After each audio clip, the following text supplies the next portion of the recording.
नमस्कार, Chris Singh art channel में आपका स्वागत है। आज की हमारी कहानी है बाप ने लिया ऐसा फैसला कि बेटे बहू के होश उड़ गए। सौरभ और पायल पूरी रात पार्टी के बाद जैसे ही घर पहुंचे तो देखा मम्मी हमारे कमरे में सो रही हैं। सौरभ अपनी सोई हुई माँ पर चिल्लाते हुए बोला, माँ आपको बिल्कुल भी तमीज़ नहीं, अपने बेटे बहू के कमरे में सो रही हैं। इस घर में प्राइवेसी नाम की कोई चीज़ है या नहीं? पास खड़ी पायल बोली, सही कहते हैं लोग कि बुढ़ापे में लोग सठिया जाते हैं। इन्होंने तो सच में ही अपनी अकल बेच खाई। सीमा जी बेटे की चिल्लाती हुई आवाज़ सुनकर हड़बड़ाकर उठी और नम आँखों से बोली, बेटा मेरे कमरे से तुमने एसी पंखा सब उतरवा दिया तो मुझे बहुत गर्मी लग रही थी। फिर मैंने सोचा तुम लोग तो रात भर आओगे नहीं तो मैं तुम्हारे कमरे में ही सो जाती हूँ। और बेटा मैं सोफे पर ही तो सो रही थी, इतना क्यों बिगड़ रहे हो तुम? क्या अब मैं तुम्हारे कमरे में भी नहीं आ सकती? पायल तमक कर बोली, मम्मी जी बात कमरे की नहीं है, यह जो आप एसी चला कर सो रही हैं उसका बिल कौन भरेगा? और छत पर जाकर नहीं सो सकती थी? सभी लोगों के घरों में तो एसी नहीं होता है, वह लोग छतों पर ही सोते हैं। पर आप तो हमें बर्बाद करने पर तुले हैं। बेटे बहू की बात सुन सीमा जी की आंखें भीग गईं तो बेटा बोला, माँ आप हर बार यह आंसू बहाने मत बैठ जाया करो। चलो अपनी बहू को आराम करने दो, पूरी रात बेचारी पार्टी से थक कर आई है। मैं फ्रेश होकर आता हूँ, तब तक आप रसोई में जाकर नाश्ता और मेरा टिफ़िन बनाइए। सीमा जी बेटे की बात सुनकर अपने दर्द से कराहती हुई रसोई में काम करने चली गईं। इन 5 दिनों में बेटे बहू ने माँ की हालत एक नौकरानी से भी बदतर कर दी थी। बेटी की बातों ने सीमा जी को अंदर तक छलनी कर दिया था और वह अपने पति को याद करते हुए पुराने दिनों में चली गईं। कुछ दिनों पहले की ही तो बात है कि कैलाश जी सीमा जी से बोले, सीमा जी अब नौकरी करने की इच्छा नहीं हो रही है, जी करता है वॉलंटरी रिटायरमेंट ले लूं। शरीर में अब इतनी ताकत नहीं रही कि पूरे दिन काम करता रहूं।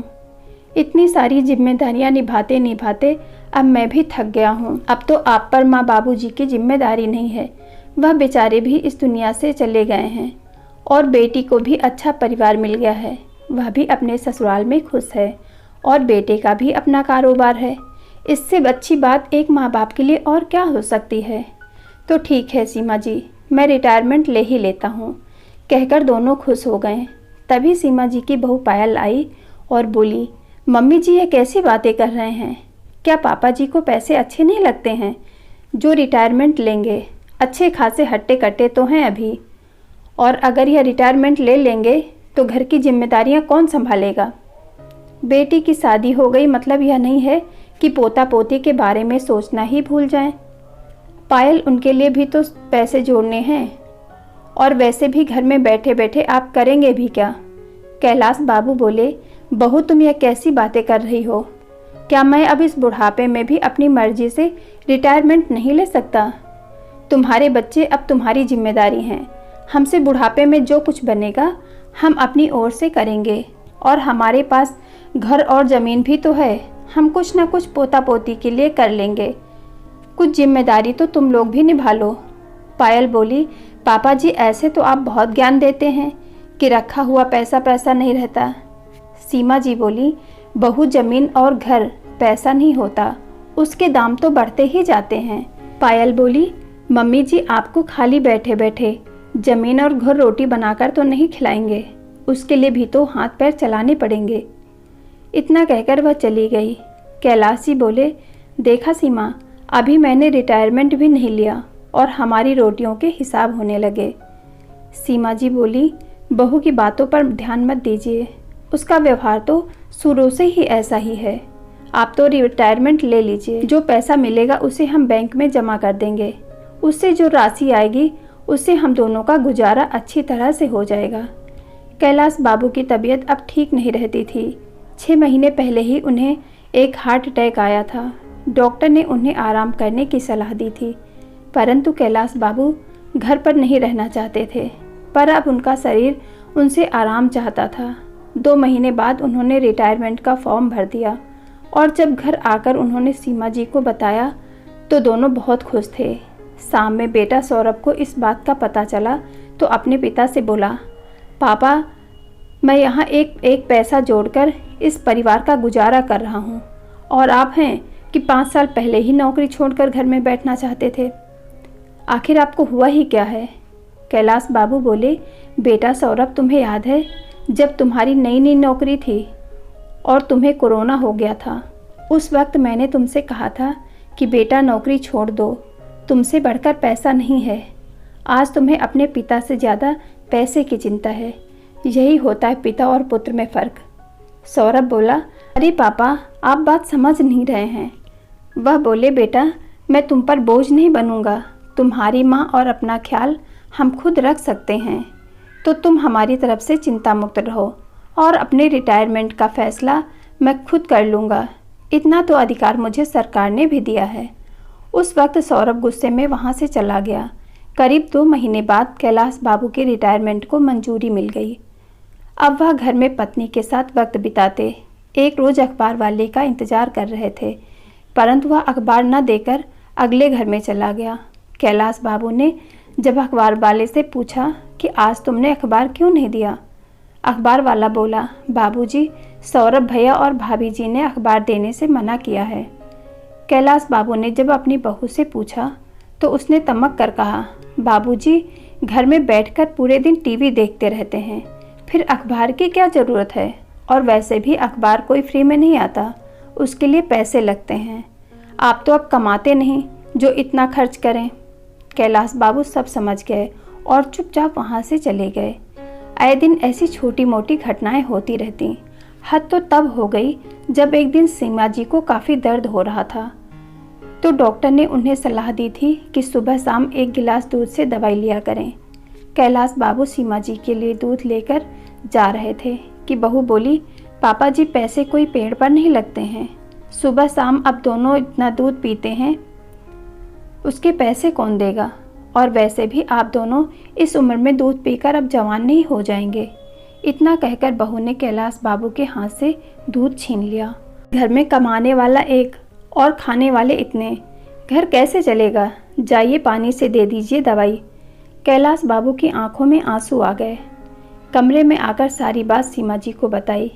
कैलाश बाबू से अब बर्दाश्त नहीं हुआ और उन्होंने एक फ़ैसला लेने का सोचा, पर सीमा जी ने उन्हें मना कर दिया कि लोग क्या कहेंगे। सीमा जी को साइटिका नामक बीमारी की परेशानी थी, जिसके लिए उन्होंने मालिश वाली लगा रखी थी। 2-3 दिन से वह आ नहीं रही थी, जिसके कारण सीमा जी को काफ़ी परेशानी हो रही थी। कैलाश बाबू ने जब बेटे से पूछा, बेटा मालिश वाली को फ़ोन करके पूछो ज़रा, वह क्यों नहीं आ रही है? तुम्हारी माँ रात से ही दर्द से कराह रही है। लेकिन बेटे ने आनाकानी करके बातों को टाल दिया। कहा कि शाम को पापा आकर फ़ोन करता हूँ। कैलाश बाबू से इंतज़ार नहीं हुआ और उन्होंने उसके घर जाकर पूछा तो वह बोली, बाबूजी, मैं क्या कर सकती हूँ? भैया भाभी ने मुझे आने से मना कर दिया कि अब आपके पास मुझे देने के लिए पैसे नहीं हैं। कैलाश बाबू के सब्र का बांध टूट गया। उन्होंने मालिश वाली को कहा कि तुम कल से मालिश करने आ जाना, तुम्हें 2 महीने का एडवांस पैसा पहले से ही मिलेगा, और याद रखो बिना मुझसे पूछे तुम कभी नागा मत करना। इतना कहकर वहाँ से चले आए। बेटे ने जब मालिश वाली को अपनी माँ की मालिश करते देखा तो वह उस पर भड़क गया। मैंने तुमसे कहा था ना कि अब मालिश करने आने की कोई ज़रूरत नहीं है, फिर तुम क्यों आ गई?